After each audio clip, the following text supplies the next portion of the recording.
Welcome back. You're on to Lunchtime Politics, and here are some of our stories in brief. We begin with this one. President Muhammadu Buhari led service chiefs and leaders of the National Assembly to lay wreaths at the tomb of unknown soldiers and members of the armed services who died during military operations.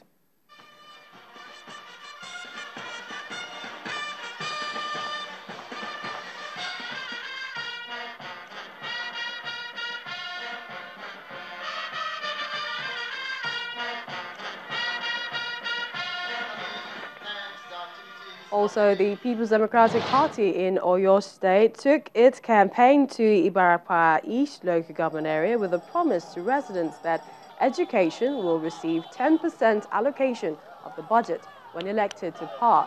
Seyi Makinde, who is the governorship candidate of the party, gave the assurance while addressing teachers and students of tertiary institutions in the area.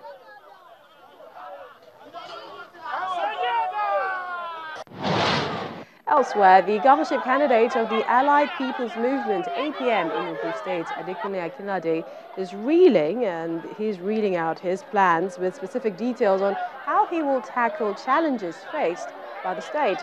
He says if elected governor of the state in the coming election, he will create 25,000 jobs within 2 years of his administration, set up Trade and Investments Ministry, which will focus on the development of small and medium-scale enterprises. The candidate and his team spent 2 days in Ijebu North local government area of the state as they continue to engage the people directly ahead of the election.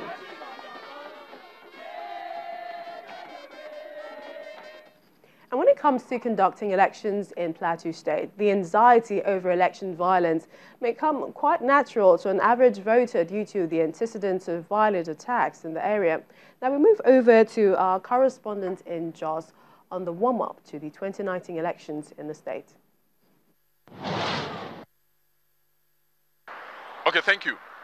Preparations towards the general elections are on in Plateau State as the Independent National Electoral Commission had an interactive session with religious leaders in the state.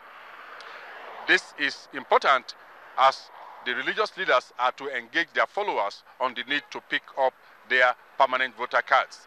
The situation is worrisome considering that over 300,000 PVCs are yet to be collected. And in doing this, the various registration areas have been designated as collection centers for those that are yet to pick up their PVCs. In addition to this, people with disabilities have also been assured that they will have a role to play in fully exercising their rights during the election. The hearing impaired, the blind, even the albinos are not left out in this preparation by the INEC.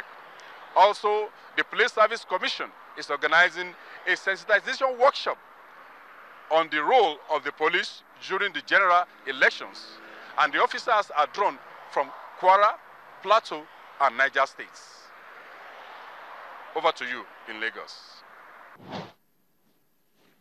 Many thanks, Kosoko. There have also been anxieties in some quarters over the challenge of ensuring the actual number of registered voters determine the election results across the country.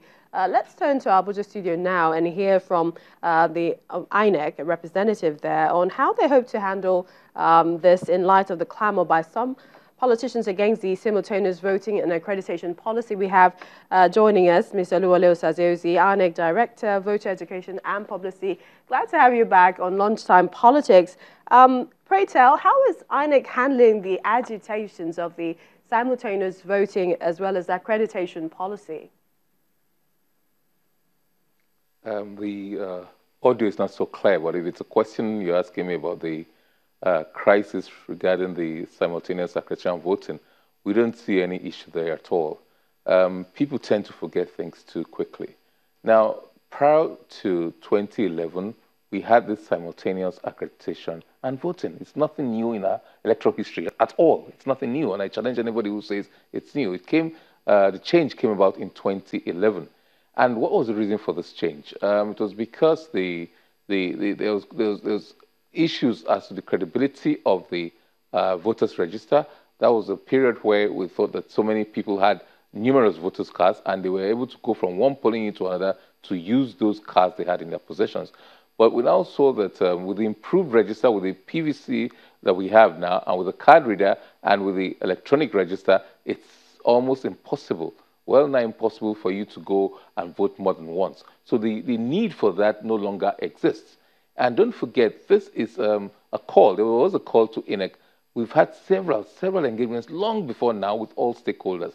We had with media executives, we had with leading CSOs, we had with the political parties themselves. And after the 2015 elections, even the political parties called for a review of this aspect of the guideline. And we did review it, I think it was December 2015, in the Rerun Bayelsa election.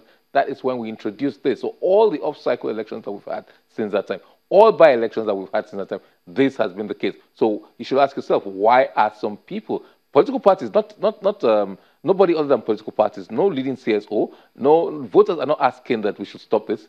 More importantly, and I think the point we missed is that in the 2015 election, more than 2 million people who got accredited did not bother to return to vote. So in one sense, they can say they disenfranchised themselves, but what was the reason?